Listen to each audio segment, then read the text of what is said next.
Saludos a todos. Nuevamente podemos tener una conversación teológica en seguimiento a las otras conversaciones que hemos estado teniendo con diferentes hermanos, con el hermano James Olsal, el hermano Dr. Carter, Sam Rinningham, y ahora tenemos la oportunidad de platicar con el casi doctor Israel Guerrero, a punto de terminar su trabajo doctoral.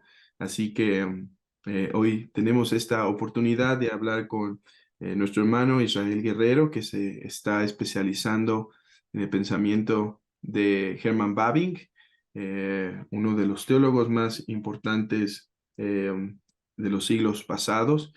Y bueno, antes de comenzar con nuestra plática, nuestra charla, donde nuestro hermano nos va a guiar y dirigir e instruir, sería bueno comenzar hablando sobre quién eres, hermano. Dinos primero algo de ti, quién eres, qué estás haciendo actualmente, algo de tu familia, algo de tus disciplinas de estudio. Esto siempre es bueno y siempre llama la atención de las personas para que no vean que solo eres mente, sino también cuerpo y familia y demás. Sí, bueno, muchas gracias en primer lugar por la invitación. Las personas que se van a tomar el tiempo de escuchar esto, gracias.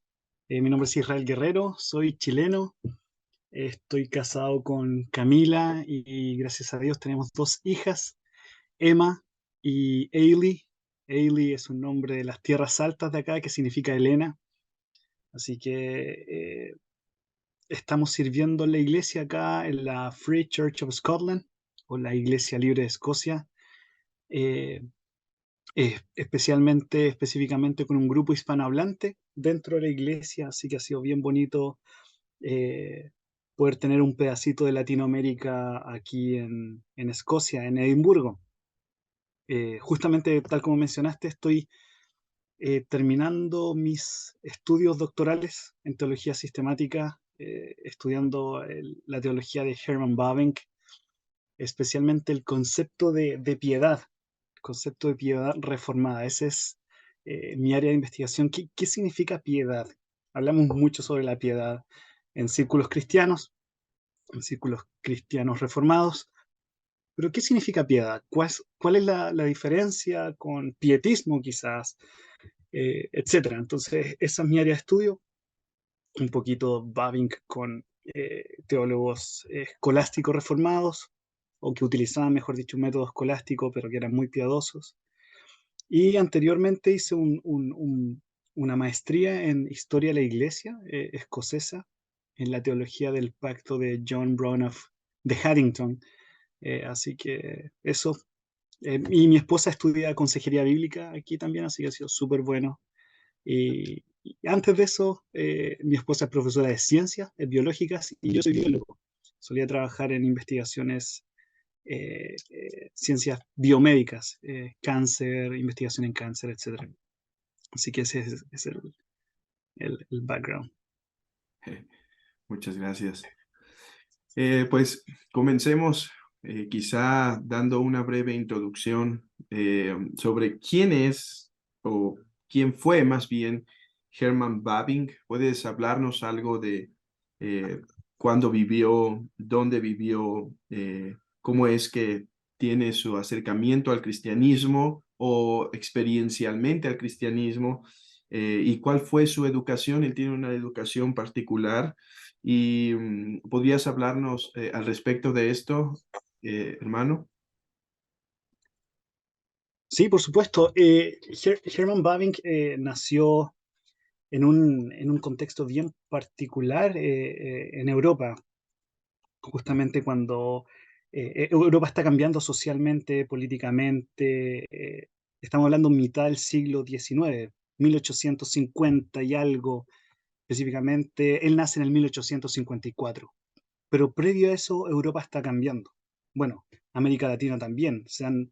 Comienzo del siglo XIX procesos de independencia en distintos países en América Latina, en Europa tienes toda esta idea de democracia, el avance de las ciencias, en todas las áreas es a un paso acelerado.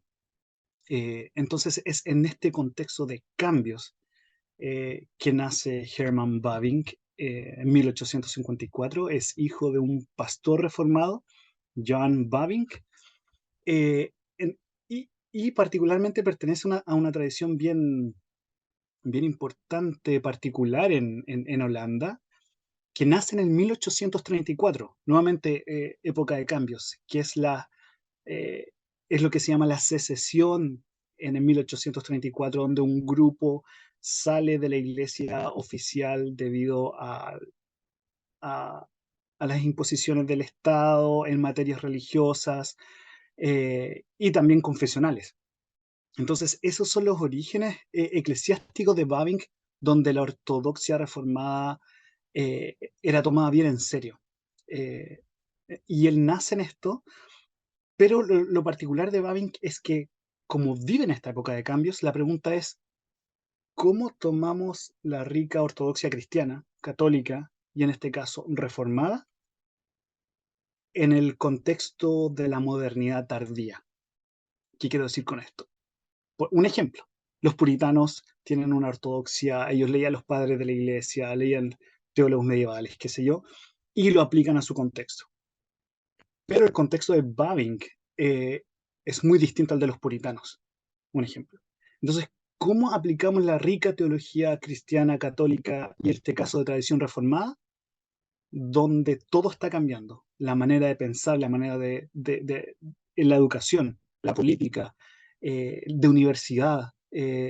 ¿Cómo aplicamos esos principios cristianos, católicos y reformados a esta época que está cambiando? Entonces ahí es donde se levanta Bavinck como uno de los líderes de un movimiento que se conoce como neocalvinismo. Paréntesis, podemos hablar de esto en unos minutos más, pero no confundir con New Calvinism o Nuevo Calvinismo. Entonces, Bavinck es parte de este movimiento junto con Abraham Kuyper. Sí.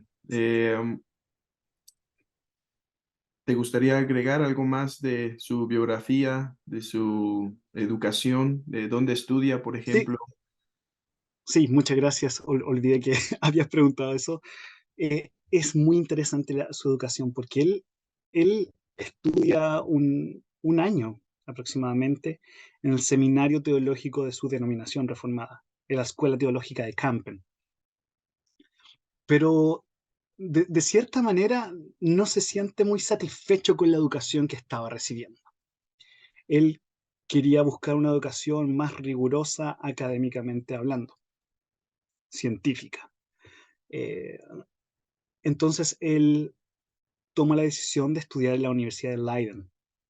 Y la Universidad de Leiden en ese entonces era un fuerte de la teología modernista, o entre comillas liberal, a la teología liberal alemana. Entonces él, por ejemplo, tiene a profesores que eran representantes del modernismo o liberalismo teológico que se desarrolla en Holanda, por ejemplo, Scholten, que, que la mirada a hacer teología de ellos era totalmente, en principios, era distinta a la ortodoxia que él había recibido. Entonces él tenía profesores que de una u otra manera rechazaban los credos clásicos de la cristiandad y en este caso hacían toda una reinterpretación del calvinismo de una manera un poco más mecánica.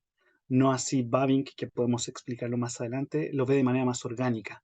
Entonces, ¿pero qué es lo interesante? Que Bavinck conoce cara a cara el modernismo teológico, lo que está pasando.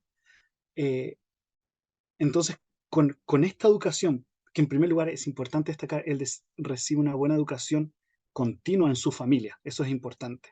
Una educación piadosa, con su papá, en este tiempo que estuvo en el seminario, pero luego él quiere profundizar en esto, en una educación teológica más rigurosa. Entonces él conoce el modernismo teológico de primera fuente para luego pensar y decir, ok, esta es la situación teológica de Holanda, esto es lo que está entrando a las iglesias reformadas, esta es la forma de pensar de los pastores, comillas, reformados en Holanda. ¿Qué respuesta vamos a dar?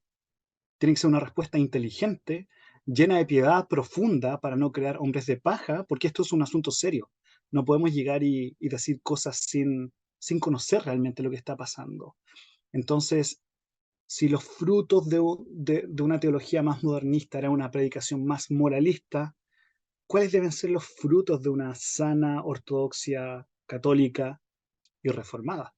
Entonces es por eso que después él regresa, termina su doctorado en la Universidad de Leiden, escribe su disertación sobre la ética de Zwinglio, para luego comenzar a un tiempo de pastoreo y luego ser profesor del seminario donde él sintió que la educación teológica eh, no, realmente no estaba tan satisfecho, pero él llega a aportar a ese lugar y eso es muy importante. Eh, en fin, eh, después podríamos seguir hablando de eso, no quiero seguir. Sí, entonces tengo una pregunta que a lo mejor tú la puedes resolver. Cuando yo me acuerdo haber leído la biografía, la antigua, no la de James Eglinton, sino creo que ahí la tienes de hecho detrás, la biografía, es esa biografía, sí. Y él dice que cuando pasa de Kampen a Leiden, hay una eh, pregunta que se hace como introspectivamente diciendo, ¿perseveraré? Mm, Perseveraré en la fe por ese cambio de una universidad protegida por la ortodoxia más sólida, ujú, sí, pues, la ortodoxia, y esta que se estaba yendo al liberalismo. ujú. Eh, que dijo eso, no dijo eso, o representa al menos realmente lo que alguna experiencia de Babin, ¿qué opinas? Sí, mira, justamente estoy buscando la cita, pero él tiene, él tiene un DACbook o un diario de vida donde él empieza a anotar todas las cosas que ocurren diariamente. Entonces, de hecho, el título de ese diario de vida se llama Ex Animo et Corpore, creo. Sí, algo así. Es como desde el cuerpo y alma vienen sus pensamientos. Entonces, él escribe eso y él dice, anota oraciones como, oh Señor, guárdame en Leiden. Y él expresa esa preocupación porque él sabe que no, por supuesto, no está jugando. Eh, pero al mismo tiempo, él se congrega en una iglesia de su denominación en Leiden, con un pastor bien importante. Y es ahí donde él incluso participa por primera vez, hace participa por primera vez de la Santa Cena. Entonces, eso él lo toma en serio. La piedad, los medios de gracia, la predicación, pero al mismo tiempo él quiere conocer qué está pasando, qué está afectando a las iglesias. Entonces, eh, él es consciente de que de una u otra manera sus profesores tienen principios que en cierto sentido chocan con sus principios. Pero ¿cómo poder desarrollar y vivir de acuerdo a lo que creemos en una sociedad que está cambiando? Eh, Después él le envía una carta a un amigo eh, donde si bien él dice que no, los principios, estoy parafraseando, pero los principios teológicos no fueron removidos, pero él confiesa que los afectos de una u otra manera cambiaron. Eh, pero, en fin, ahí vamos hablando más del corazón de Bavinck. Pero es verdad lo que dices tú, él dice eso, Señor, guárdame en Leiden, eh, de todo esto. Sí, pues creo que es un buen inicio para llamar nuestra atención a Herman Babing. Ya podrán investigar más de su biografía con uno de tus próximos trabajos. Eh, Esperemos. ¿Cuándo crees que sale a la luz ese trabajo?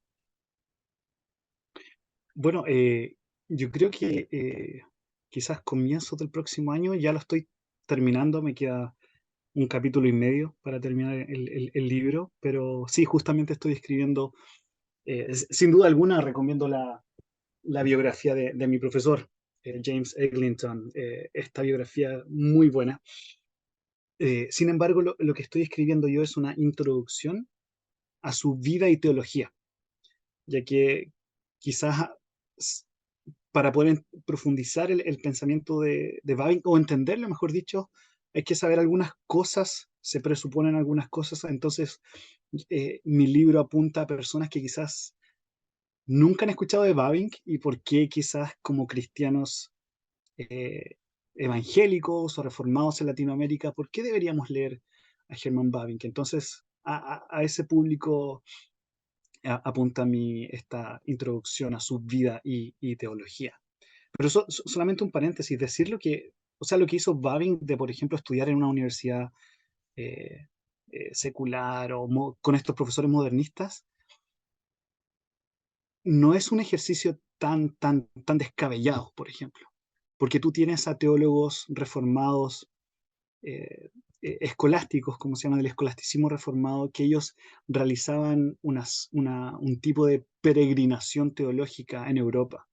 Entonces, tú recibías una buena educación teológica donde estabas, pero ibas recorriendo distintos centros en distintos países, Francia, qué sé yo, en Suiza, eh, y donde tú conocías y podías escuchar a los distintos exponentes de ciertas corrientes doctrinales que en algunas oportunidades eh, no estaban en la misma sintonía con lo que tú creías. Aquí voy con esto, de que los estudiantes reformados del siglo XVII, comienzo el XVIII, conocían de primera fuente los distintos pensamientos, incluso cuando estos se oponían a los propios.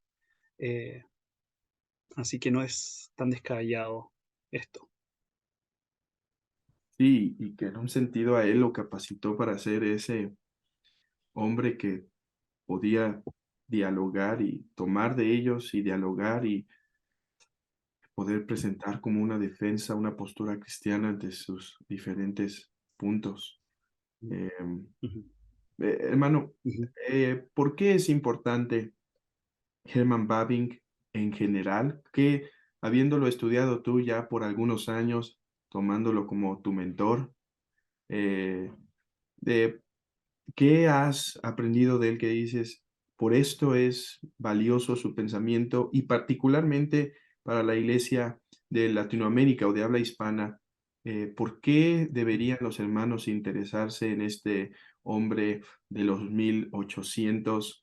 Si no me equivoco, Mm. muere 1900 y cachito o cuando 21, claro, 1921. ¿por qué deberíamos interesarnos en él?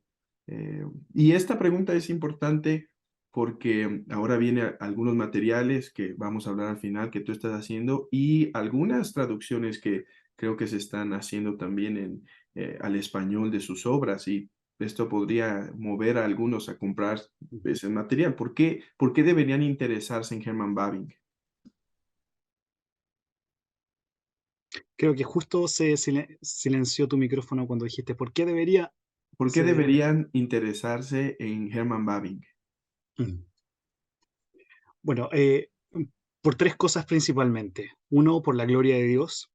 Segundo, por un espíritu de recuperación teológica. Y en tercer lugar, por un espíritu de desarrollo teológico. Yo creo que eso es importante en toda época de la iglesia y para todo cristiano. Uno, Bavinck desarrolla un sistema teológico, su teología es una teología teológica, y eso es muy importante eh, destacar. En medio de todas las distintos tipos, si es que queréis llamarle teología, que se desarrollan, teología del, no sé, un ejemplo, teología de una taza, la teología de la taza, la teología del libro, teología, etcétera, etcétera. Bavinck desarrolla una teología teológica, es decir, que el fundamento objetivo de la teología es Dios y su telos o su objetivo es Dios, la gloria de Dios, la contemplación de Dios eternamente, visión beatífica, etcétera. Entonces, todo su sistema teológico es entendido desde el Dios trino. Eso es muy importante entenderlo. Entonces, eso es uno, la gloria de Dios. Pero ese sistema teológico enraizado en la gloria del Dios Trino no es una reinvención de algo, sino que tiene que ver con el segundo punto, el aspecto de recuperación.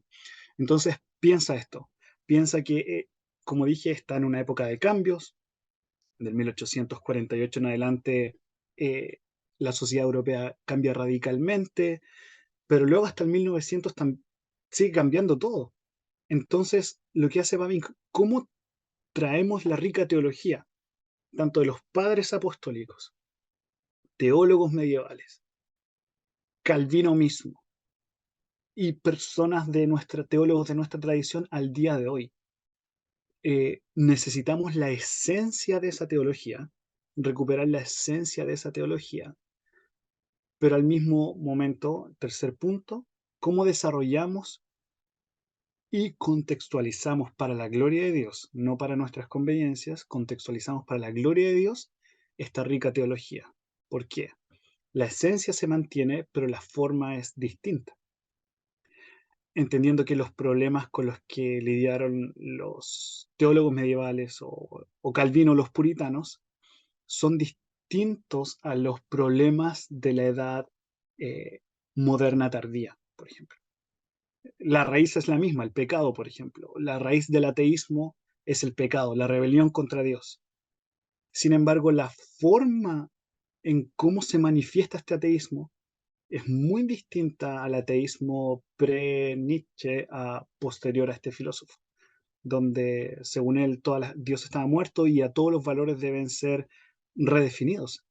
Entonces, ¿cómo lidiamos con ese tipo de ateísmo? ¿Cómo podemos desarrollar una teología eh,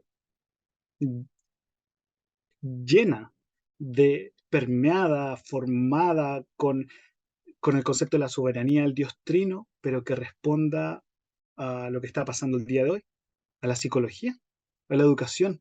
Entonces, por ejemplo, tienes Bavinck, fue ordenado como pastor en su iglesia, al mismo tiempo escribiendo dogmática, y eso es importante. Su dogmática reformada tiene una edición y una segunda edición. La primera él la escribe cuando estaba en Campen, pero después nuevamente la sociedad está cambiando. eh, ¿Cómo teológicamente respondemos a esto? Tenemos una segunda edición.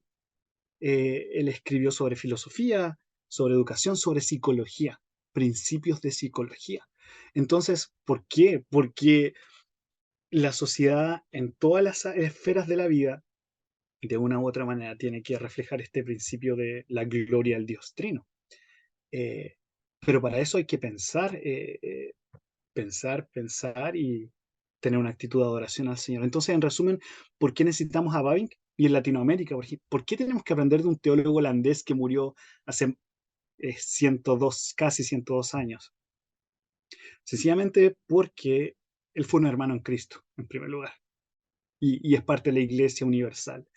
Pero creo que es un rico ejemplo de cómo recuperar la esencia de una rica teología, pero al mismo momento que nos lleva a sentarnos y a meditar en lo siguiente, que esto no es un copy-paste, copiar y pegar. O sea, si yo copio y pego lo que la teología de Bavinck para el día de hoy,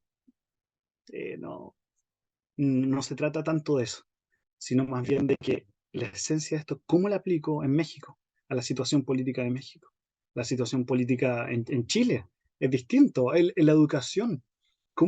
Y no solamente responder, sino que cómo podemos proponer también esto. Entonces, yo creo que ese es el desafío de Bavinck. Cómo seguir valorando una rica teología, pero que responda para el día de hoy. Eso. No sé si respondo a tu pregunta. Sí, si hiciéramos un simple copy-paste, podríamos decir, no aprendiste nada de Herman Bavinck, porque es justamente lo que él no hace, sino lo absorbe y después lo reflexiona para poderlo hablar a sus necesidades, ¿no? Eh, sí. Sí. Eh, ¿Cuál es, hermano, hoy creo que en general está ocurriendo esto que se llama el resourcement, de ir a las fuentes en varias disciplinas, ¿no? Vi ahí tu libro atrás de Lewis Ayres, de, Ah, los Nicea y sus eh, y los seguidores. También hay un Ujú. ressourcement en el aspecto no solo de los padres, sino de los medievales. También Sí. lo hay, incluso en el pensamiento de Juan Calvino, qué realmente dijo él. Eh, ahí está el Compendium Theologicum de, de Aquino. Y hay varios movimientos, ¿no? Con Richard Mueller creo que empezó eso de, Ujú. dejemos, bueno, desde antes algunos que habían comenzado ese, dejemos de simplemente recibir lo que escuchamos en clichés de que Calvino contra los reformadores e investiguemos Ujú. por nosotros mismos. Y creo que eso está pasando en general en la patrística, en los medievales, en Ujú. Calvino, en los primera y segunda generación de reformados, los posreformadores, y en Herman Bavinck no es la excepción tanto en la Ujú. cuestión de su persona como en los estudios teológicos Ujú. de Bavinck. Está habiendo un ressourcement, o sea, unir a las fuentes. ¿Y Ujú. qué podrías decirnos en eso, en esos dos aspectos, en cuanto a su persona, que ha estado avanzando y en cuanto a los estudios que uno de tus, o tu mentor, James Eglinton, ha sido pues fundamental en esto? Entonces, ¿qué podrías Ujú. platicarnos? Sí, muy buena tu pregunta. Ir a las fuentes es un sano y necesario ejercicio. Entonces, en este caso, James Eglinton realiza su investigación doctoral acá en la Universidad de Edimburgo y él justamente postula una nueva manera de entender a Hermann Bavinck a través de el Trinitarian and Organic Motif, que sería como como, como una manera de ver las cosas, este motif, a través de esta mirada, perdón, trinitaria y orgánica, que se aplica tanto en su teología principalmente, pero también, por supuesto, en su persona, pero en su teología. ¿Por qué? Porque antes, en contextos más estadounidenses, existía esta idea como de dos Bavinks, un Bavinck más moderno y otro ortodoxo, y que a veces existía una contradicción entre ellos. Entonces, cuando tienes a un Bavinck escribiendo sobre psicología, por ejemplo, o asuntos filosóficos, educacionales, este es el Bavinck moderno. Pero cuando tienes a un Bavinck escribiendo sobre teología dogmática, sobre la Santa Cena, un libro fantástico, si pudiera recomendar, podemos hablar de eso un poquito más adelante, pero tienes como, esa era la lectura que se daba antes, dos Bavinck, uno moderno y otro ortodoxo. Pero la verdad es que era un Bavinck que era ortodoxo y moderno al mismo tiempo. Entonces, nosotros entendemos que es a través de esta teología ortodoxa que es también como una definición del neocalvinismo, lo que estamos hablando, recuperar esta esencia, pero cómo la aplicamos en sus distintas formas. Entonces no son dos Bavinks, sino que su teología es un organismo donde tenemos distintas partes del organismo, pero funcionan dentro de una unidad. Entonces vemos conceptos como diversity in unity o diversidad en la unidad, desde esta mirada trinitaria orgánica, donde distinguimos partes, pero funcionan con una armonía bien particular. Entonces, por ejemplo, en mi caso veo que hay el concepto de piedad. Bavinck decía que existe estoy parafraseando, pero como una unidad orgánica con la ciencia. Entonces, ¿cómo la piedad se relaciona con la ciencia, por ejemplo? Entonces, esas cosas caracterizan la teología de Bavinck y James Eglinton postula esta lectura trinitaria orgánica de su teología. Y esa escuela, principalmente acá en Edimburgo, en la Universidad de Edimburgo, ha, ha dado buenos frutos a través de la investigación de Gray Sutanto, por ejemplo, que es profesor en RTS ahora, o Cory Brock, que juntos acaban de publicar un libro sobre una introducción al neocalvinismo, Grace Utanto en Estados Unidos, Cory acá en Escocia, es pastor en la Free Church. Entonces tienes toda esta escuela y Greg Parker, la unión orgánica entre dogmática y ética. Nuevamente, ¿cómo se une? No se trata de solamente tener una dogmática reformada, sino una ética reformada. ¿Cuál es la relación entre una dogmática y la ética? Hay nuevamente, una relación orgánica y, bueno, y ahora también otras tesis que se están escribiendo, compañeros que eh, muy buenas las tesis que se vienen, la investigación. Sí, y ahora que tocas el tema del neocalvinismo, creo que antes de entrar a la pregunta tal cual, eh, el papel que juega Babin en esto, ¿qué es el neocalvinismo y cómo se distingue del nuevo calvinismo, que a veces por confundir los términos quizá se hace una falacia de generalización o se incluye a Babin en donde no va? Entonces, ¿puedes ayudarnos a definir los términos? ¿Cuál es la diferencia entre estos? Sí, bueno, el neocalvinismo hay que entenderlo en primer lugar, y esto es muy importante. Muchas veces se comienza a estudiar el neocalvinismo desde sus aplicaciones sociales, el impacto en las distintas esferas de la sociedad.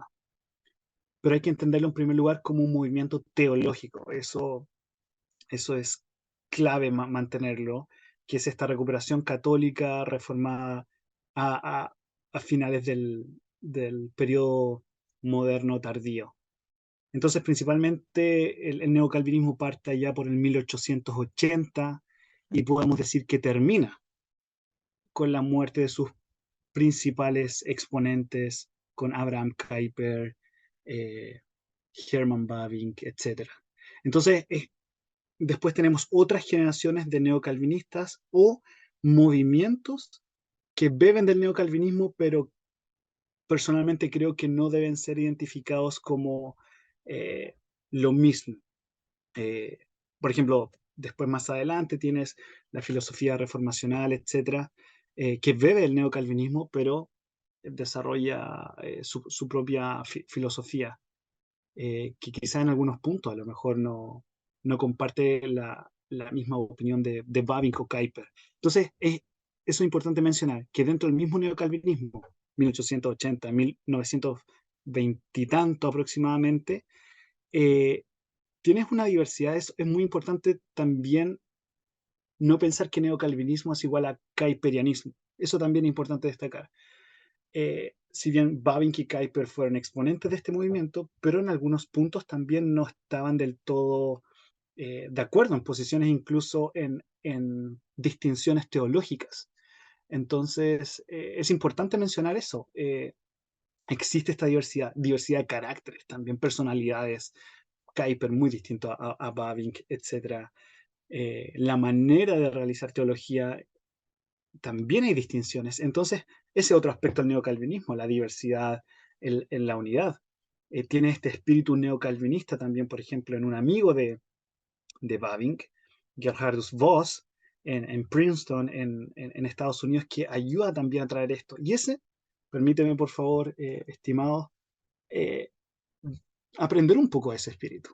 Porque tienes a Warfield con una mirada apologética distinta a Kuyper y Bavinck, pero es capaz de invitarlo a Princeton para que ambos den cátedras, hay exposiciones teológicas.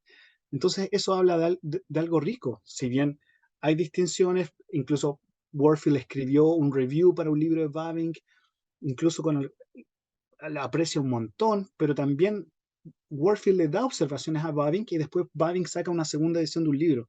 Aquí voy con esto, de que si Warfield le dijo algo que en un punto quizás no estaba tan de acuerdo Bavinck, quizás Bavinck no hizo una ¿cómo llamarlo? Un gran espectáculo porque, oh, me están criticando a este punto, sino que, a ver, es una actitud católica, ¿cómo aprendo? Nuevamente, o sea, esta mirada teológica, por supuesto, hay puntos que no comparto de Kuyper, por ejemplo.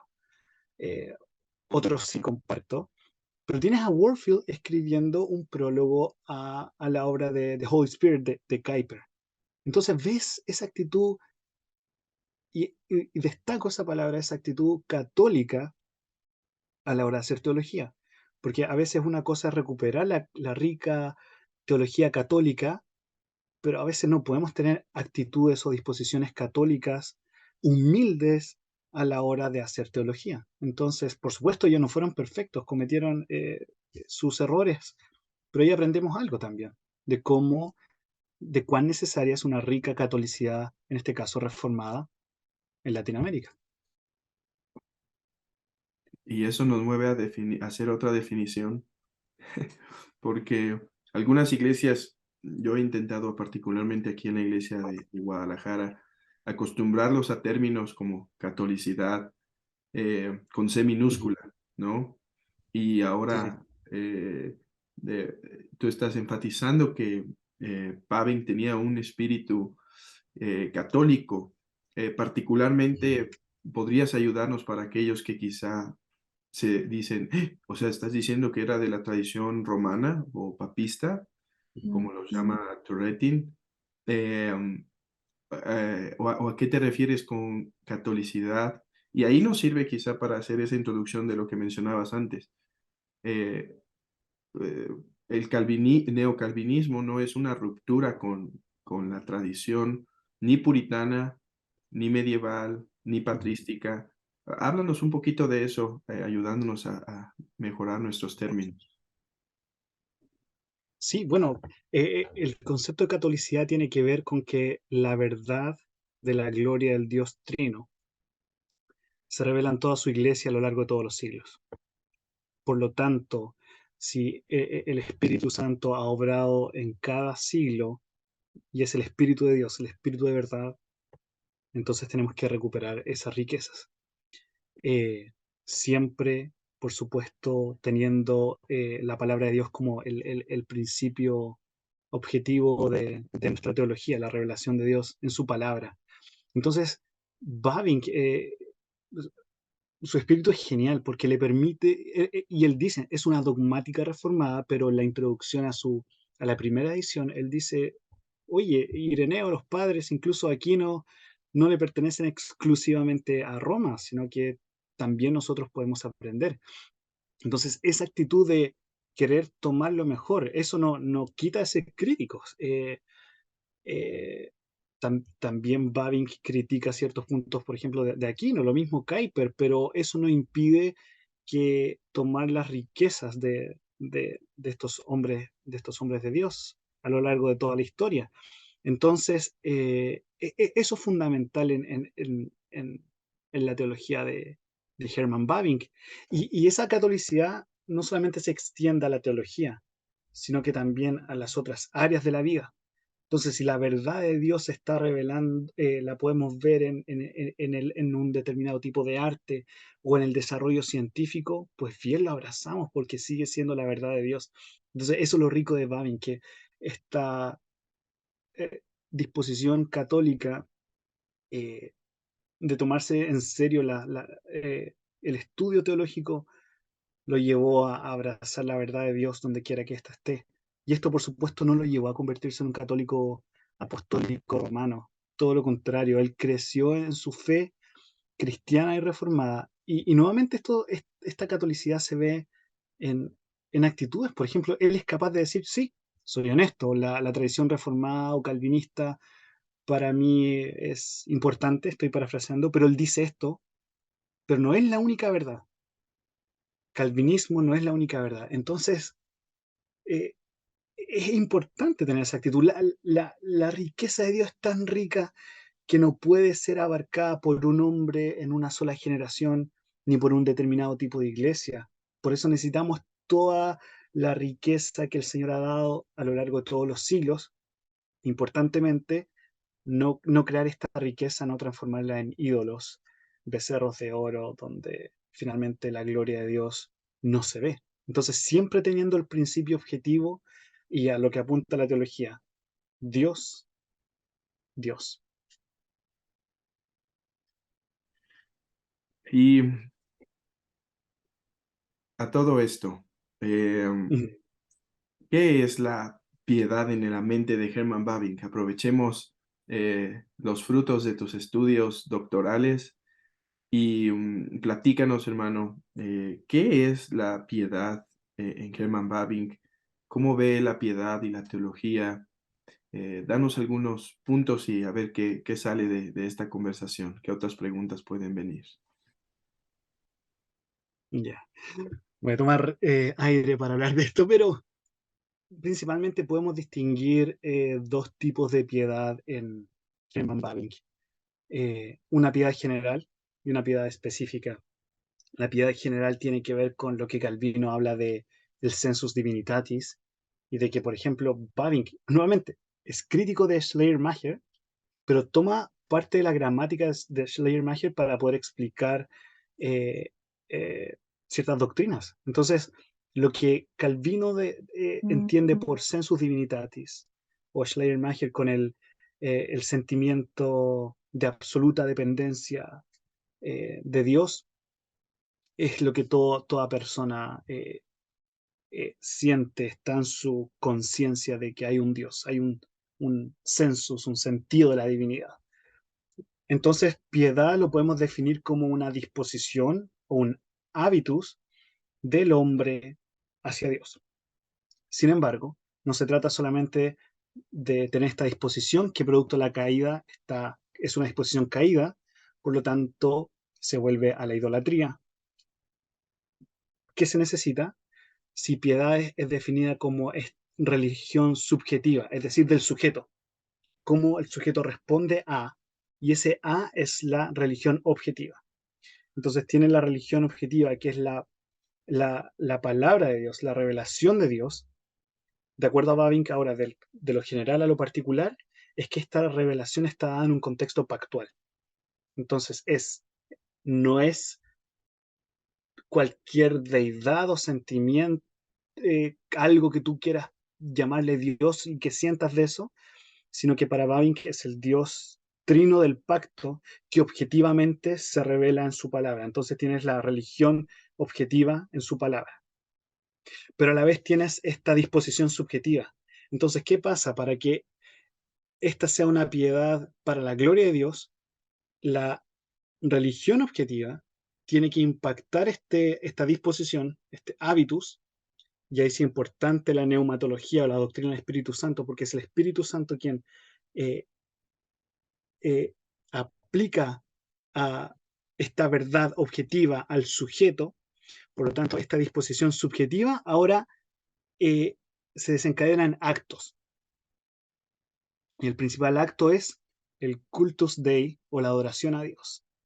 Pero también de la piedad que nace esta adoración a Dios, también nace en conexión a este culto a Dios los principios para la moralidad y los principios para la cultura.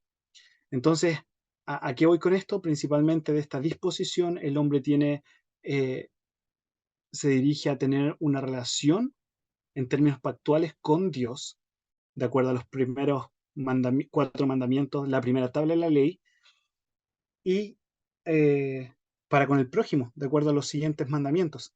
Entonces, la piedad es esta disposición donde existe esta adoración a Dios, se desarrolla esta adoración a Dios y al mismo tiempo este amor al prójimo y por el desarrollo de la cultura.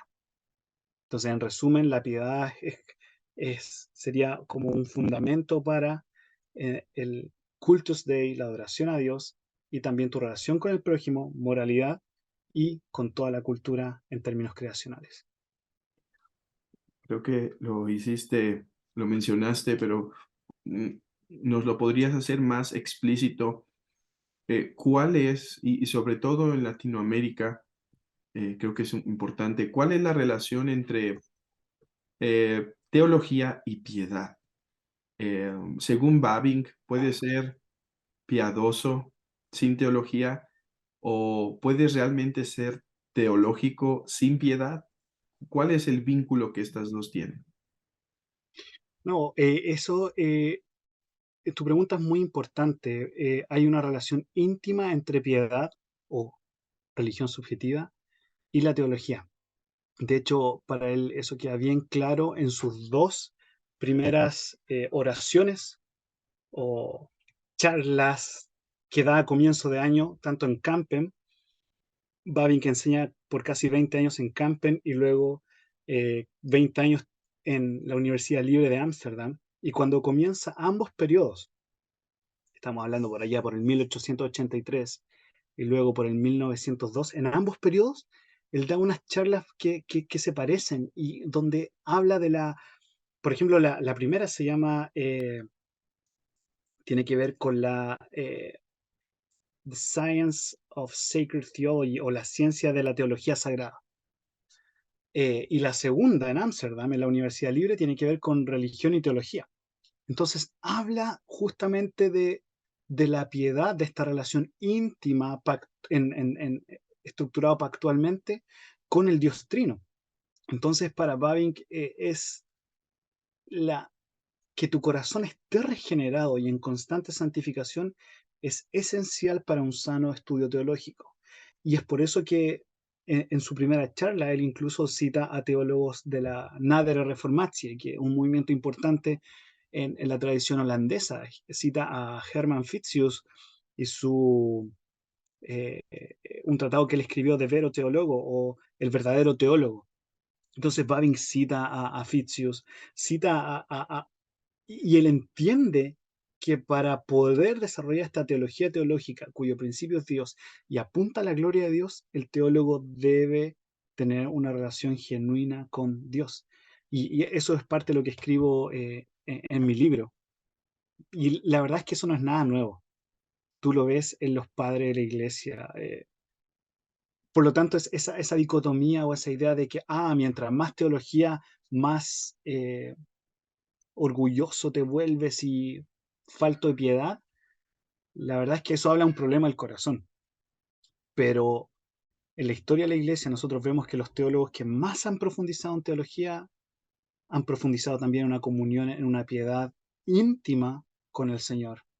Piensa en Agustín, piensa en teólogos medievales, piensa en Calvino. Y esta idea también la toma, por ejemplo, perdón que lo mencione acá, pero un gran exponente de la Nadere Reformatie, Gisbertus Fuchsius. Y él, cuando comienza la universidad de lo que va a ser la Universidad de Utrecht, él da esta cátedra con respecto a la unión entre scientia, ciencia o conocimiento y piedad. Entonces, esta es una idea que ha estado en la tradición reformada. Creo que fue Machen o no recuerdo quién también habla de una piedad inteligente.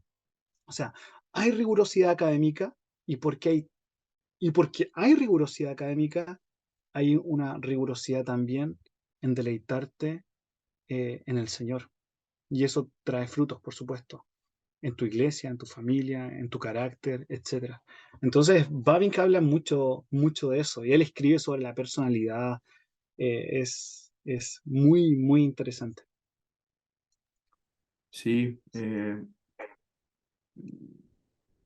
que eh, lo que decías es importante que o sea, si estás creciendo en teología, pero no en piedad, el problema no es la teología, sino hay que arreglar algo. Y creo que esto es importante, hermano, en medio de que a veces hay teólogos solo por internet, no tienen vidas quizá en piedad, en lo oculto, en lo familiar o incluso eclesiástico. Y eso que mencionabas hace rato de la importancia que le da Bavinck a estar en una iglesia local en medio de sus estudios habla mucho de cómo él veía la importancia de la Ujú, espiritualidad. Y el otro problema sería ujú, tener un puro pragmatismo, ¿no? Tener una religión que no es fundada en la verdad, que pues es lo mismo que la idolatría. Entonces, sí, sí. te gustaría agregar algo? Adelante, Sí, hermano. sí, sí, solamente él dice lo siguiente en esta primera oración que él da cátedra. Dice, ¿qué otro contenido debe tener la teología sino las cosas eternas e invisibles? Dios mismo en el rostro de Cristo. Ese es el contenido, el objeto de la teología.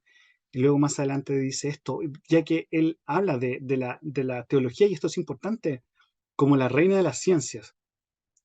La teología reina en la medida, por supuesto, que sirve, tal como nuestro Señor Jesucristo, el Rey de la Iglesia, vino y sirve a su iglesia. Pero él dice esto, déjame citar a Bavinck, dice él, la teología es la ciencia, la reina de las ciencias. Está por encima de todas las ciencias porque ellas tienen solamente un área especial de la creación como objeto de su investigación. Ellas mismas están ocupadas con el mundo, cosmos, o el humano, y por lo tanto relacionadas con la criatura. Pero esta, nuestra ciencia, las deja muy atrás al no fijar su mirada en la criatura, sino en el Creador. La teología nace de Dios y tiene a Dios como su objeto. Es Dios mismo, damas y caballeros, quien a través de su palabra y espíritu dona la teología a su iglesia. Entonces, ese es el tipo de teología que Bavinck desarrolla, una teología teológica. Y nuevamente uniéndolo a, porque si Dios es el objeto sagrado de la teología, Dios derrama su gloria a la iglesia. Su gloria es tan grande, tan profunda, que si queremos glorificar a Dios necesitamos de la catolicidad de la iglesia. Y déjame citar acá otras palabras de Bavinck con respecto a aquellos que no están tomando una actitud tan católica. Dice esto. Y esto no, todavía estoy viendo cómo lo traduzco, porque hay un diminutivo en holandés. Por ejemplo, en Chile hablamos mucho del, esta es una taza de té, por ejemplo, pero decimos tecito, el diminutivo. Tecito, que sí, una galletita. No sé si en México tienen algo así también. Sí, sí, sí, creo que eh, en, en Chile y Colombia y Ecuador lo usan todavía más, pero sí, también se usa aquí en México. Y, pues bien, hay una palabra en holandés que con el diminutivo es kerkje, y es como una iglesita. Entonces, así lo traduje para el libro en español, pero dice así, dice, quien se encierra en el estrecho círculo de una iglesita, con el diminutivo, o conventículo, no conoce y nunca ha experimentado el poder y consuelo de la catolicidad de la iglesia.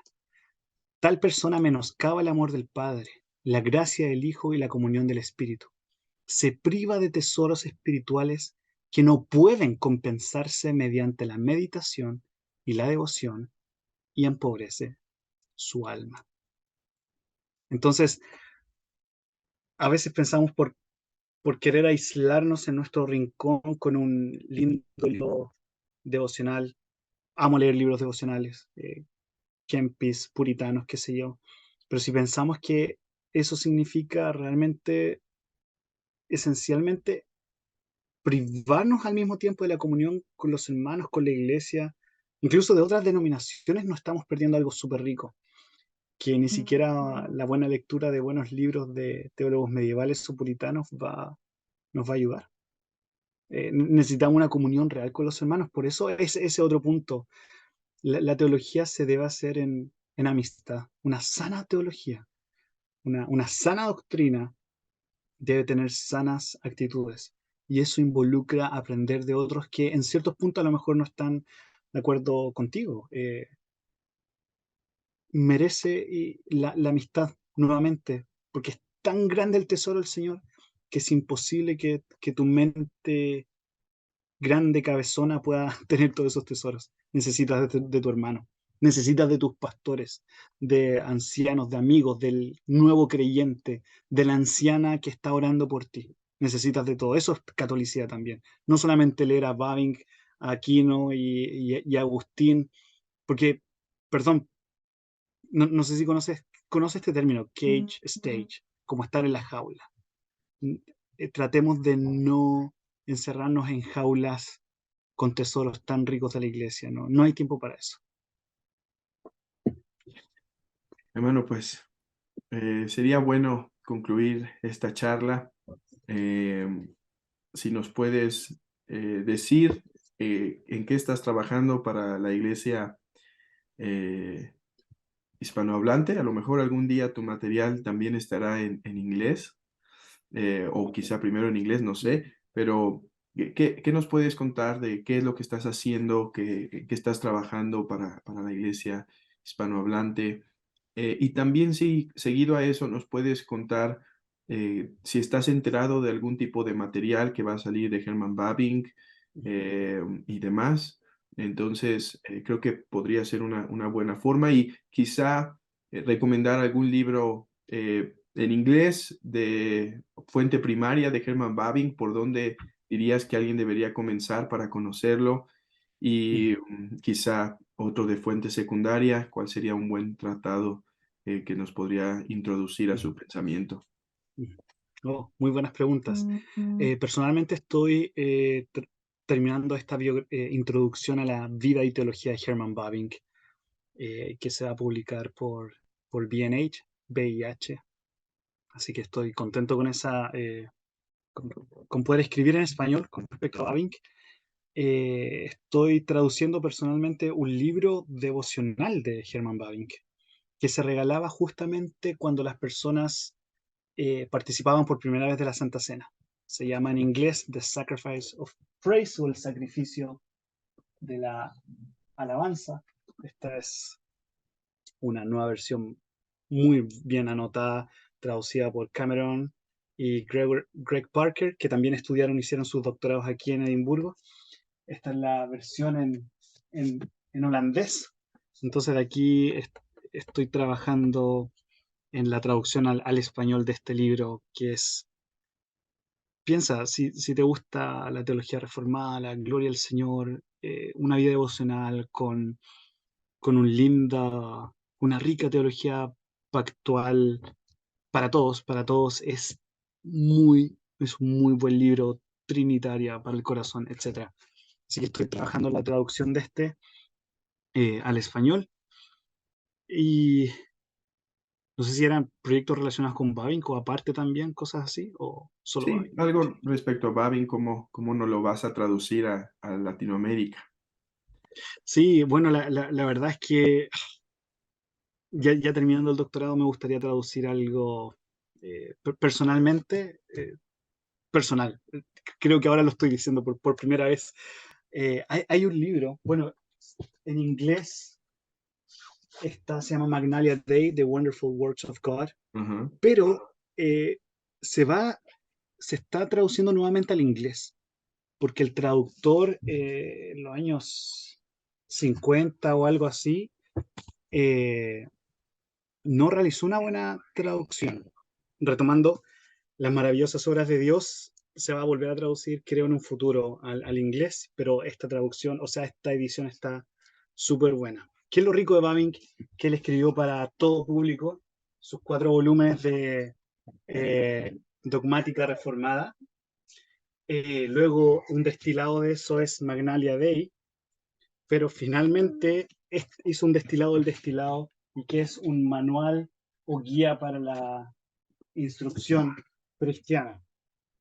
Entonces, para resumir, de este destilado que es pastoral muy bueno, Bavinck escribió otro que se llama Un manual para la instrucción en la religión cristiana. Esta es la versión en holandés, se publicó hace poco la versión en inglés. O sea, si quieres que un hermano profundice nuevo en cuál es la esencia de la religión cristiana, este libro. Entonces me gustaría traducir este al español, que está pero buenísimo, muy, muy bueno.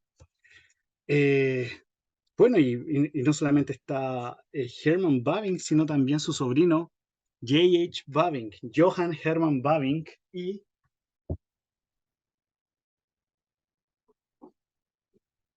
perdón, pero mi supervisor James Eglinton acaba de publicar este que se llama Personalidad y Cosmovisión. Librazo. Tuvimos la oportunidad de leerlo acá, discutirlo antes de su publicación, y es un librazo. Sí, a ver si después lo podemos conversar aquí o algo. Sí, Tengo interés en ese libro. sí, o sea, para un sano entendimiento de cosmovisión y no, quizás no distorsionarlo, qué sé yo, este es muy bueno. Personalidad y Cosmovisión por el sobrino de Hermann Bavinck, Johann Hermann Bavinck. Así que eso en inglés y en español. No sé qué. Bueno, y también escribió sobre filosofía de la revelación, eh, escribió sobre ética reformada, que también se está Ujú, ujú, publicando al inglés del holandés al inglés, sobre gracia común, sobre predicación también, ujú. eh, eh, sobre psicología, principios de psicología. Y creo que va a salir en diciembre o este año uno que está trabajando, creo que Cory Brock se llama, Ujú. sobre como la ciencia, ¿no? El concepto de ciencia y una palabra holandesa para ese Ah, concepto. Feitenschap, Ajá. sí, Y creo que también habló como en general de las ciencias, ¿no? Como un tipo de currícula o algo así. claro, claro. Entonces, Herman Bavinck tienes Philosophy of Revelation y también tienes Christian Worldview o Cosmovisión Cristiana. Y este que van a sacar ahora, que también lo tradujeron con James y Sutanto y Cory Brock, es como el tercer amigo de estos que deben ir juntos para poder entender esta cosmovisión cristiana, la filosofía detrás y cómo esta se aplica a la ciencia, a la academia en general. No, ese también va a ser un muy, muy buen libro. Estoy pensando qué otra cosa, pero sí, se vienen todos esos libros que están buenísimos, que nos pueden servir mucho como material. Sí, eh, pues esperemos estos materiales. Vamos Ujú. a esperarlos con ansias en español. Qué bueno que se van a traducir del original. Que Dios te dé gracia para hacer un buen trabajo. A veces Gracias. estoy feliz porque hay material que se está traduciendo al español, pero a veces también estoy triste que hay algunos materiales que se están traduciendo muy Mm, mal. mm, sí. Y hermanos que en Latinoamérica no tienen tanto dinero y tienen, o Mm, sea, Latinoamérica no tenemos tanto economía, mm, tienen que hacer un esfuerzo para gastar y hay tantos errores pero que sí. alguien yendo a las fuentes primarias empiece a traducir esto, creo que va a ser bastante bueno. No sé si sabes de algo que va a salir próximamente a traducción, Eh, ¿Qué se está? algo en lo que participes o que quieras recomendar. Ah, sí, sí, gracias. Sí, se están traduciendo algunos artículos de Herman Bavinck y posiblemente voy a estar en la edición de esos artículos, porque lo que dice es importante. Se necesita una buena traducción y a veces hay conceptos, por ejemplo, el mismo Johann J.H. Bavinck, el sobrino de Bavinck, utiliza dos palabras que se pueden traducir como cosmovisión, que en inglés sería como eh, world view and world vision. Y que para Johann Hermann Bavinck significa algo, es algo distinto. Entonces, porque tiene una raíz en holandés. Entonces, esa riqueza, ¿cómo la trasladas al español? Y a la vez con un footnote que te ayude a profundizar en eso. Por ejemplo, en el libro en español que estoy escribiendo, Bavinck habla de debemos conocer a Dios, pero con un determinado tipo de conocimiento, que hay dos palabras en holandés, kennis y feiten. Entonces, y ambas se traducen como conocer. Entonces, nuevamente necesitas un footnote que te ayude o una introducción para sacarle el provecho a esto, sí. Realmente de eso se trata. Pero sí, recuerdo que creo que voy a estar trabajando en la edición de, no sé si tres o cuatro artículos de Herman Bavinck. Eh, sí. Pues, hermano, no sé si quieras añadir alguna palabra más, así que tienes la última palabra para decirnos algo de este hombre tan importante y así concluir. Eh, sí, no, solamente quizás me gustaría, sé que una entrevista o algo, pero esto es para la gloria del Señor. Quizás si podemos terminar orando y pidiéndole al Señor su bendición. Solamente quisiera terminar con esta cita de Herman Bavinck del libro que estoy traduciendo, El sacrificio de la alabanza. Dice, ¿qué don es mayor que el de Dios mismo? ¿Qué puede Él dar más que Él mismo? Él mismo con sus virtudes y perfecciones, con su gracia y sabiduría, con su justicia y omnipotencia, con su inmutabilidad y fidelidad. Porque si Dios es con nosotros, ¿quién contra nosotros? Lo que sea que nos golpee, Él es y permanece nuestro, en angustia y muerte, viviendo o muriendo, para el tiempo y la eternidad. Él, después de todos, no es un Dios de muertos, sino de vivos. Bendito es el pueblo cuyo Dios es el Señor. Entonces, con esta idea de qué don mayor nos puede dar Dios sino Él mismo, con todas sus virtudes, con este Dios del pacto que viene a nosotros. Entonces, que el Señor bendiga los estudios teológicos, que nos dé sabiduría en recuperar la rica tradición cristiana, católica y en este caso reformada, eh, que nos permita aprender, por supuesto, otras tradiciones, pero que a la vez nos lleve a aplicarlas en los contextos en los que estamos. Familia, iglesia eh, y en la sociedad en la que estamos. Eso. No sé si oramos para Sí, terminar esto. puedes dirigirnos. Perfecto. Señor, queremos adorarte en primer lugar por quien tú eres, el Dios eterno, inmutable, vivo del pacto, que por pura gracia te has dado a nosotros en la persona de tu Hijo Jesucristo y aplicas todas las bendiciones mediante tu Espíritu Santo.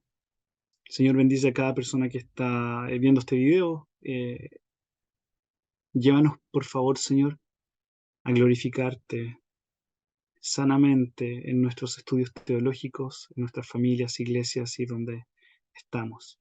Ten misericordia de nosotros, Señor, y llévanos a gozar de ti para siempre. En el nombre de Jesús. Amén.